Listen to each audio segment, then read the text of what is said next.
শত বছরেও বগুড়ার প্রাচীন পুণ্ড্রনগরী ও জাদুঘর সহ বিভিন্ন প্রত্নতাত্ত্বিক নিদর্শনের দর্শনার্থীদের সুযোগ সুবিধা নিশ্চিত করতে পারেনি সরকার, যার কারণে ঐতিহাসিক স্থানটিতে ২৫০০ বছরের পুরানো স্থাপত্য পরিদর্শনে তেমন দর্শনার্থী আসছেন না। তবে কর্তৃপক্ষের দাবি পুণ্ড্রনগরীর সুযোগ সুবিধা বৃদ্ধি সহ দর্শনার্থীদের আকৃষ্ট করতে নেওয়া হয়েছে নানা উদ্যোগ।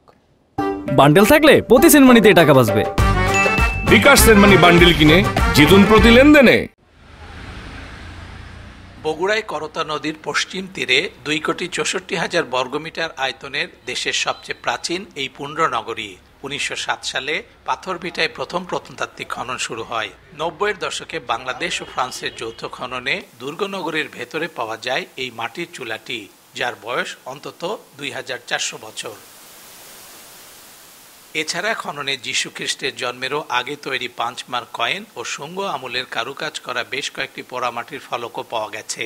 ১৯১৯ সালে প্রত্নতত্ত্ব অধিদপ্তর সংরক্ষিত হিসাবে পুণ্ড্রনগরীকে তালিকায় নিলে গুরুত্ব আরও বেড়ে যায় গবেষক আর দেশি বিদেশি পর্যটকদের কাছে।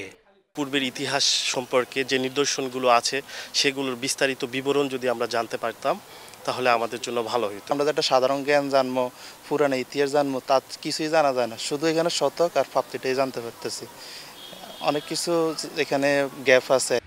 মৌর্য পূর্ব, মৌর্য, গুপ্ত, পাল, সেন ও মুসলিম আমলের বিপুল সংখ্যক অবকাঠামোর পাশাপাশি হাজার হাজার প্রত্নতাত্ত্বিক নিদর্শন এখনও টিকে আছে মহাস্থানগড়ে, যেসব সঠিকভাবে সংরক্ষণ ও দর্শনার্থীদের সামনে উপস্থাপনের উদ্যোগ নেওয়া হচ্ছে না বলে অভিযোগ রয়েছে। দর্শনার্থীদের বিভিন্ন চাহিদা আছে, যেরকম টয়লেট, বসার জায়গা, ছাউনি। আমাদের একটা ক্যাফেটেরিয়া আছে যেটা ইজারার মাধ্যমে আমরা চালু করে দেব, এটা প্রসেসিং আছে।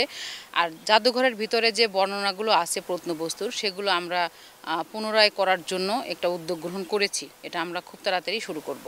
প্রত্নতাত্ত্বিকরা বলছেন, দুর্গনগরের বেষ্টনী প্রাচীরের মধ্যে অন্তত ১১টি বসতির চিহ্ন আছে, আর মহাস্থানগড়কে কেন্দ্র করে ছোট বড় গুরুত্বপূর্ণ দর্শনীয় স্থান আছে কমপক্ষে ২৫টি। Hasibur Rahman, independent news, Mahasthan, Bogura.